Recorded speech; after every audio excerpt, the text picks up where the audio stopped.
The galaxy had lived in fragile balance for millennia. Dozens of great civilizations, reptilian warlords, crystalline thinkers, insectoid hives had established territories and uneasy alliances. Trade flowed, science thrived, and war was kept at bay through sheer fear of mutual destruction. Into this vast ancient order arrived humanity, a young race barely out of its cradle, eager and unafraid of the unknown. To the elder species, humans were seen as fragile children, curious, restless, but ultimately insignificant. That assumption would soon shatter. The threat came without warning. They called themselves nothing. The galaxy named them the Hollow Swarm. They were neither diplomats nor conquerors, but consumers. Their fleets were like shadows in the stars, absorbing energy, stripping planets, and leaving only silence. Worlds older than humanity's history were reduced to ash in mere days. Panic spread across the galaxy as colonies burned and empires faltered. Even the proudest species, the Veiled Dominion, the Sithari conquered, realized their armies were powerless against such endless hunger. The Galactic Council was called a gathering of the galaxy's most powerful rulers and strategists. Inside the vast chamber, alien voices clashed. Blame, fear, and paralysis filled the air. Species accused each other of weakness. Some even argued for surrender. It was chaos until a single human voice cut through the noise. Captain Alara Vance of Earth's defense fleet stood, her presence small against the towering alien delegates. Her words, though, carried the weight of steel. If you wait for the swarm to come to your doorstep, you've already lost. Humanity does not wait, we fight, even if it costs us everything. The council laughed.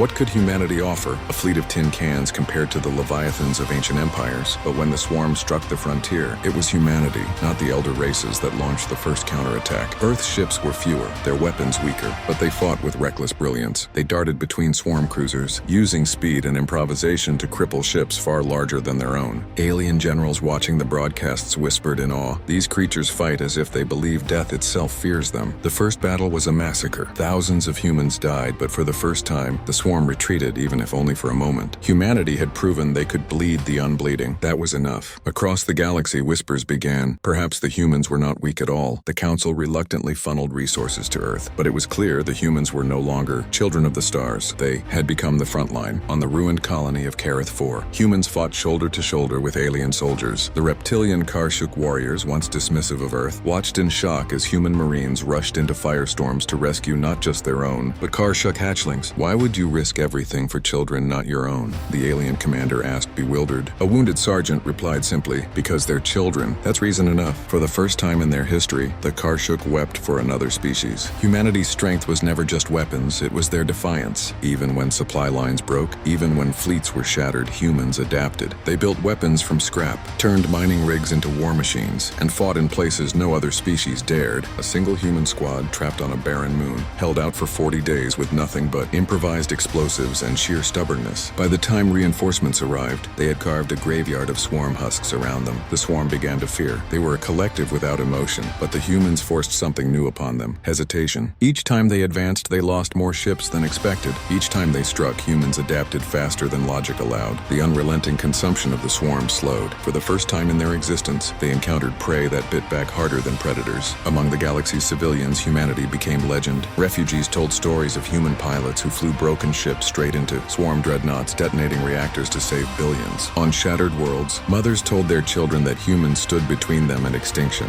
Songs were written in alien tongues, praising the flame bearers of Earth. Humanity had become the fire in the dark, but humanity's greatest weapon was not technology or courage, it was unity. When Earth called, every nation answered. When colonies cried, ships were sent. Even rival factions on Earth, who once bickered endlessly, united under the single banner of survival. The galaxy, fractured and distrustful, watched in disbelief as humans acted with one will, one voice. That unity became a mirror, shaming elder empires into joining the fight. The turning point came at the Battle of Elithar Rift. The swarm unleashed their largest fleet yet, enough to consume half the sector. Humanity stood at the center of the defense. Alara Vance, now admiral, ordered a maneuver so insane the council nearly forbade it, luring the swarm into the unstable rift and detonating the star itself. Entire fleets volunteered, knowing it was suicide. Humans didn't flinch. They went. When the rift ignited, the blast ripped through the swarm, annihilating their largest force in history. Thousands of humans perished in the explosion, their ships swallowed by the dying star. But the swarm was broken, their advance shattered. Across the galaxy, entire worlds wept and celebrated at once. Humanity had not only survived, they had saved the galaxy. In the aftermath, the council reconvened. Where once humans stood as outsiders, now every delegate bowed their heads in respect as captain. No, Admiral, Alara Vance entered. No one laughed this time. Instead, the Karshuk, the Veil, the Sithari all pledged allegiance to Earth. The galaxy had a new seat of power, not not through conquest, but through sacrifice. And yet, when the offers came to rule, to dominate, to lead, humanity refused. Admiral, Vance said words that etched themselves into the heart of every being who heard them. We did not fight to rule. We fought because life, any life, is worth protecting. Remember that when the darkness comes again. Paragraph 15, final. The galaxy would never forget. For millennia to come, children of countless species would look up at the stars and whisper tales of the humans, fragile, stubborn, fearless beings who stood when all others faltered. When humanity was tested, the galaxy trembled, and in that trembling, hope was born.